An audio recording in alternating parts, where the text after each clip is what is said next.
Hello there, guys. This is Christy Lewis from Dostoevsky in Space, and welcome to ktropeathon 2023. Today is July 1st, which means you are going to be able to start a K-drama with us in Tiffany's Discord, which I will link down below. Tiffany from Beautiful Minutia. We're going to be watching Hospital Playlist. So I'm super excited to watch with you guys. Definitely join us if you're interested. We're going to watch together episodes every third or fourth episode we'll be watching in the Discord on Saturday evenings. So Saturday evenings for the US. So that'll be actually Sunday mornings for Korea. So definitely check your listings. This particular video is a K-drama collab, and it will be sharing K-drama recommendations from booktubers all over YouTube, recommending good starter dramas and favorite dramas. I'm so excited for you guys to see these wonderful booktubers and what they're recommending. I got so many recommendations from them. Cannot wait to start watching some of these. So I'm just going to tell you about the K-dramas that convinced me that I needed to continue watching K-drama. I wasn't really a TV watcher before finding K-drama, so it really kind of revolutionized my viewing. My starter dramas were Touch Your Heart and Tale of the Nine-Tailed. Touch Your Heart is on Netflix currently, and Tale of the Nine-Tailed is currently on Viki, which is a really cheap alternative streaming service with lots of Asian dramas from different countries. They're totally different dramas. Touch Your Heart is a romantic comedy set in a workplace, and Tale of the Nine-Tailed is a romantic fantasy with a mystery plot and horror elements. Touch Your Heart is following an actress who goes to work as a legal secretary, basically to learn how to play a role in a drama, and this is like a second chance or a third chance type role for her. She's been cast in a bad light by the media. She's had some scandals and she's trying to make a comeback. And it's so funny. The editing is so funny. I would highly recommend that. That's a great place to start if you're wanting to try something light and funny and a contemporary romance. Versus Tale of the Nine-Tailed, which was, I think, the first drama I finished on my own. I did try some others, and it sent me into such a K-drama slump afterwards because it was so good, and I've just never found anything quite like it again. This is, like I said, a romantic fantasy following a woman whose parents disappear in a kind of supernatural event that happens when she's a child, and she ends up falling in love with a nine-tailed fox as she tries to get him to help her find her parents because she's convinced that they're not dead. So the first half of the drama is a very strong mystery plot, and there are, like I said, some horror elements, but I wouldn't call it a horror drama. If you can get through the first episode, then you're going to be fine the rest of the season because, again, it's just touches of horror. So good. So highly recommend both of those. Tale of the Nine-Tailed to this day is my favorite drama. All right, I'll let you check out the other dramas. Let us know down below if you have any good recommendations for favorite dramas or good starter dramas. Hey everybody, I just wanted to let you know that I had to edit certain clips down for length or copyrighted music, but thank you so much to all of the contributors. You all did an amazing job, and all of these clips are really, really cool, so enjoy! Hey everybody, my name is Robert from the channel Barter, and Christy invited me to talk about some of my favorite K-dramas because she knows I'm an addict. I discovered K-dramas and whiskey during lockdown, and because of my isolation for a good 2.5 years, I became really a big fan of K-dramas and watched a ton of them back to back to back to back, and they're even better with whiskey. So I'm going to share 4 of my favorites very quickly so this doesn't go on too long. The very first one I ever watched was a historical drama called Mr. Sunshine, and all 4 of these, by the way, are available on Netflix in the United States, so they're easy to find. And this came out in 2018. It's a story about a young boy, Korean boy, who ends up going to the United States almost by mistake, and then comes back as an adult. He's an army officer for the US, and he falls in love with a noblewoman. And so in and around this story is the political time is right at the very end of the 19th, beginning of the 20th century. The Queen has been assassinated in 1895, and in 1910, Japan fully annexes Korea. So this is in that interweaving 15-year period when there's still an independence movement and revolution and everything else is going on. It's got political intrigue, it's got a romance story and mystery. You've got the backstory of the boy when he was in the United States and how he came to become an army officer. And you've also got perhaps the funniest and unlikeliest bromance in history, a three-way bromance that is just absolutely priceless. This sent me down the rabbit hole not only of K-dramas, but of Korean history. So that's the first one. The second one is an older one. It came out in 2015. It's called Reply 1988. And this is kind of a nostalgic look back to the late 80s surrounding 5 families who live in the same neighborhood, small neighborhood in Seoul, and their 5 teenage children who grow up together. And it follows them as they become adults and how their lives of both their families and these kids weave in and out of each other's lives. And I found it one of the funniest, most touching shows I've ever seen. I still go back to it, and it just cracks me up every time. The third one is possibly my favorite of all time, and that is Crash Landing on You, which came out in 2019. Very quickly, the story is a South Korean heiress is filming a commercial for her business and paragliding. And there's a weather mishap, and she ends up coming down behind North Korean lines, and she's found by some North Korean soldiers. And so it drops her into the life of a North Korean army officer who decides he's going to help her and hide her. And it is one of the most charming, one of the most wonderful love stories ever, not just because of the series, but because the 2 actors who are falling in love in the series end up getting married after the series ends. So the whole thing is just perfect. But the funniest thing is the group of soldiers underneath this army officer are some of the goofiest, most hilarious side characters you're ever going to see. And their interaction, both with each other, with the army officer, and with the heiress is just priceless. So that's probably my favorite of all time. Right up there, maybe second most favorite, is one that, despite the split infinitive in the title, is still a favorite. It's Okay to Not Be Okay, which came out in 2020. This is the story about an antisocial children's book author who has some healing to do. She has a traumatic past, and she crosses paths with a selfless psych ward healthcare worker who also has some healing to do, and their lives change directions when they meet each other. And also brought into the story is the healthcare worker's autistic brother, who is an artist and ends up illustrating some of her children's books. Absolutely bizarre mystery, but also intense drama, comedy, and romance all in one. So those are 4 that you can watch on Netflix. If Christy had let me talk for 2 hours, I could have gone through 30 or 40 series, but I won't. But I hope you find something in that list that you like, or that sends you down the same rabbit hole that I went down, and that you just fall in love with K-dramas like I have. Thanks, Christy, for inviting me. Thanks, Christy, for inviting me to share my K-drama recommendations. I'm Katja Weinert, and I have got a few recommendations, starting with, for absolute beginners, Crash Landing on You. This romantic comedy drama follows a story about a South Korean heiress who crash lands in North Korea during a paragliding accident and falls in love with a North Korean army officer. It has a perfect blend of romance, comedy, and drama, and happens to be the one that got me into K-dramas in the first place, because I stumbled on it during the first lockdowns that we had in 2020. A little bit of information about the leads on here. They actually fell in love on set and ended up getting married. Number 2, You're All Surrounded, a gripping, action-packed drama or comedy drama about a group of rookie detectives who team up to solve crimes in Seoul, and it combines compelling cases with elements of comedy and romance. Live Up to Your Name, the unique fusion drama combining elements of historical and medical genres. It tells the story of a modern-day surgeon who time travels to the Joseon era. It is a mix of comedy, romance, and historical intrigue. Now, my all-time favorites, Hotel de Luna, a spooky fantasy romance centered around a mysterious hotel for ghosts and a hotelier who gets entangled in supernatural events. It features a captivating storyline, stunning visuals, and a beautiful love story.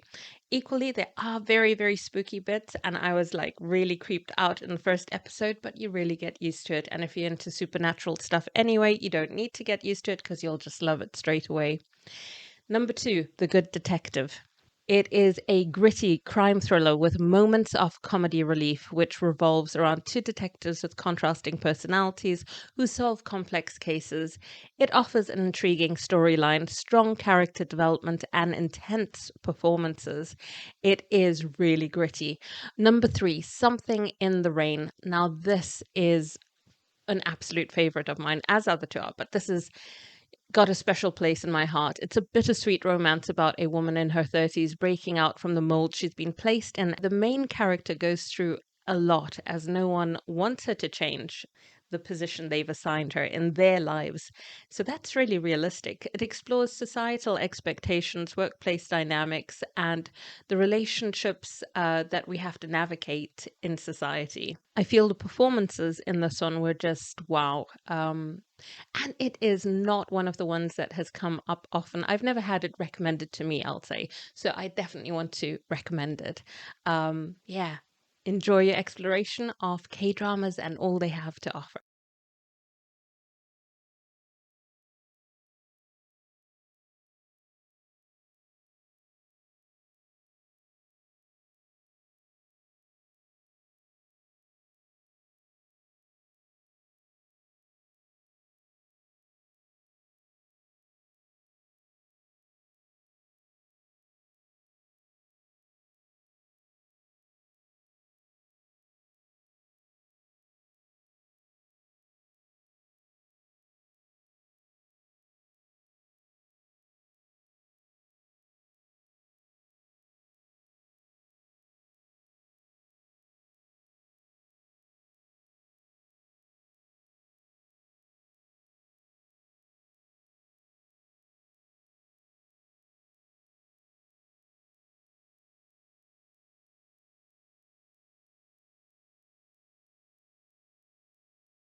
Hello, my name is Alba Añón.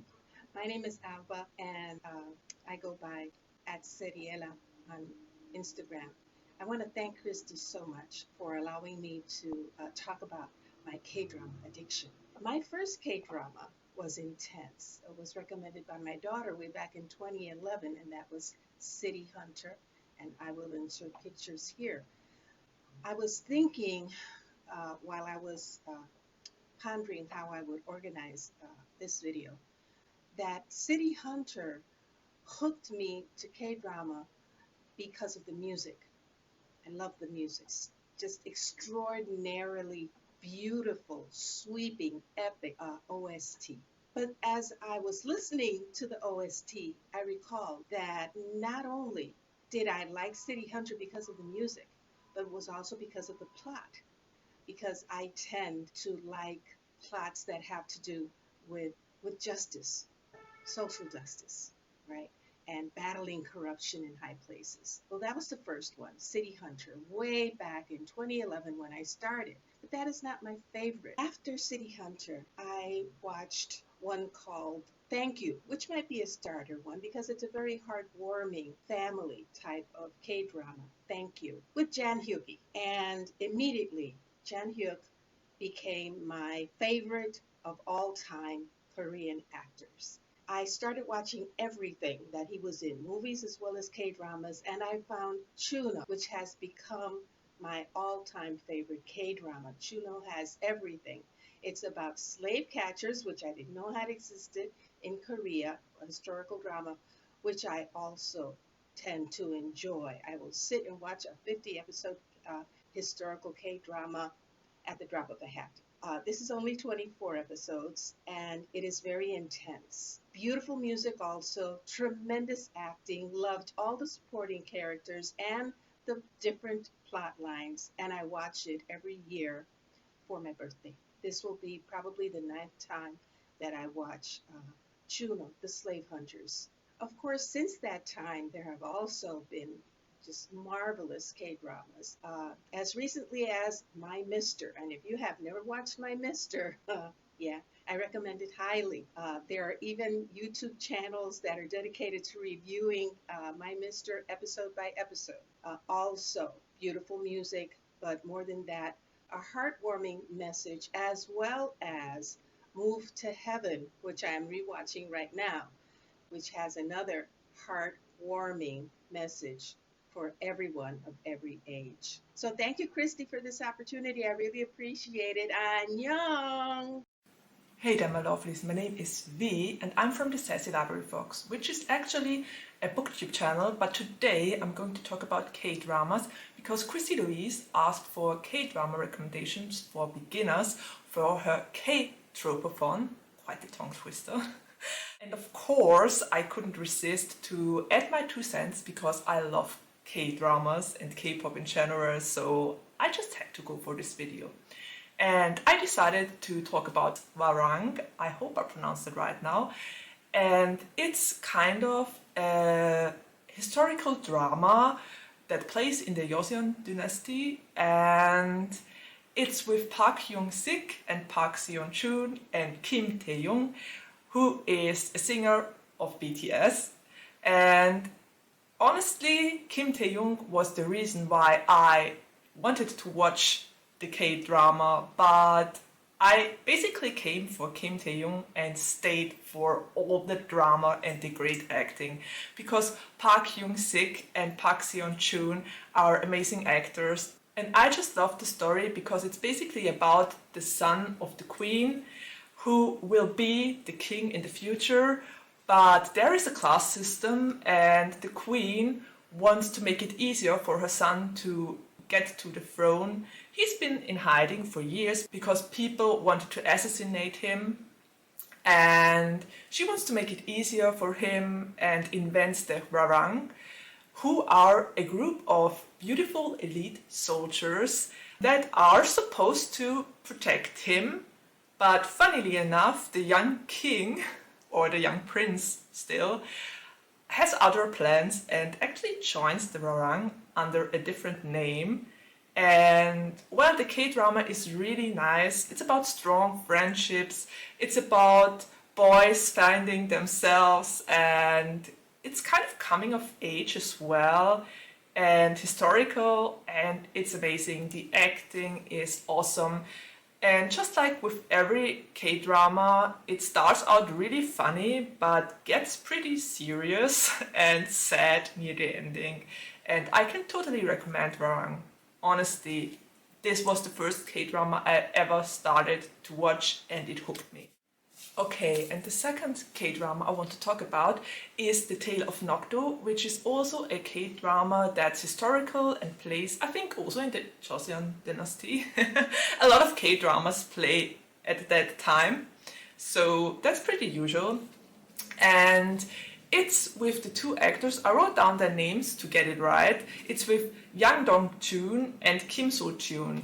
And it's been released in 2019. It's pegged as some sort of comedy K-drama.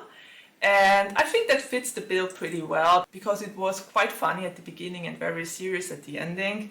And it has 32 episodes. I think on my Netflix account it only had 16 because the episodes took an hour, and usually the episodes were just 30 minutes. So if you do your maths, you come from 60 to 32 episodes. In German, it's 16. Anyway, this K-drama was really great because it was about a young boy who is attacked at his island where he lives with his family, and he makes his way and follows one of the assassins that wanted to kill his family, which brings him right to a little village of widows, and he decides to become one of them and dresses up like one of the widows and tries to snoop in that little village. At least that's how the K-drama starts. He's dressed up as a widow. He tries to find out who wanted to kill him and his family, but it gets so much more. And there comes really that the plot thickens so much more with the following episodes. It's really such a hard-hitting. It had me, I don't know, at the ending I cried a lot with this K-drama, but it was so fun at the beginning because him dressing up as a girl or widow in that case was hilarious. And he also meets his love interest there, and everything is really complicated and intricate. And you only get that when you watch the entire K-drama and follow it until the ending, because it even changes scenery in between. So that was interesting. We don't stay at the widow village for all too long, and a lot of other things happen. So yeah, totally recommend the Tale of Nokdo. It's one of the less known K-dramas, but it was amazing. I absolutely loved it. I hope this video didn't get all too long, but yeah, start me talking about K-dramas and I can go on forever. So, well, there's nothing left to say except of bye! Hi, this is Joanna from JoJo Bookish Mojo on Instagram, and these are my top 5 K-dramas. First up, Romance is a Bonus Book. This was my second ever K-drama, and the female lead has to re-enter the workforce after her husband cheats on her and divorces her. And the only job that she can get is at the bottom of the totem pole in her male best friend's publishing company. This one is fascinating as a book lover, seeing the behind the scenes of the creation of a book, from working with the authors and how they're so passionate about books and writing. And the romance in it is so sweet. Next up, Weightlifting Fairy Kim Bok-ju. So a female college weightlifter and her friends are going through the growing pains of youth, experiencing the joys and sorrows of romance, struggling to follow their passions and what loyalty to their families means as young adults. And then we have Touch Your Heart, which is a courtroom/office romance. An actress takes a job as a secretary in order to prove to a TV producer that she can learn about and be the perfect lawyer in a drama. And the lawyer that she's working with thinks that she's a shallow airhead, and she thinks that he's a cold-hearted know-it-all. But as they work together, they find that there's actually a lot more to each other in depth and warmth of person, and there's lots of fun side characters as well. Crash Landing on You. This one, rich southern heiress crash lands paraglider in North Korea after a storm, and a North Korean captain decides he's going to hide her from the government so she doesn't get imprisoned or killed. And the romance that develops is just beautiful. And the soundtrack is gorgeous. The friendships between her and the other soldiers in his unit and the villagers who all are helping to hide her is just so wonderful. And seeing also that glimpse of what life in North Korea is like and how different it is than South Korea is so fascinating. My final top favorite, While You Were Sleeping. Not the same as Sandra Bullock movie, which I also love, but this is a courtroom drama slash thriller slash romance slash fantasy. The main leads have dreams about the future. Usually something pretty awful is going to happen, and they are trying to work together to make that reality not happen. There's lots of plot twists and turns. There's so much humor, so many friendships, and I hope you love it as much as I do. Hi friends, it's Kelly, and I've been asked by my lovely friend Christy Lewis over Dostoevsky in Space to share with you guys a clip of my favorite K-drama. This one was hard. It was really hard. It's like asking a mother to choose which one of her children she loves the most. It's impossible. I love all of them the same. But, you know, for the purpose of this video, I decided, you know what, if it is I have to share one K-drama, if I have to give you one K-drama and say, this is the K-drama I want you to watch, this is the K-drama that came to mind. This is the K-drama that started it all for me. And that K-drama is Boys Over Flowers. Now this series, it tells the story of a working class girl who gets herself entangled in the lives of a group of wealthy young men from an elite college. Guys, you could just imagine the shenanigans that unfold for the next 25 episodes. I tell people that this K-drama is a triple threat because it has three main components that every K-drama should have, which is a wonderful cast, an OST to die for, and the storyline, guys. The storyline is so captivating and pleasing. That's it, guys. That's the K-drama that started it all for me.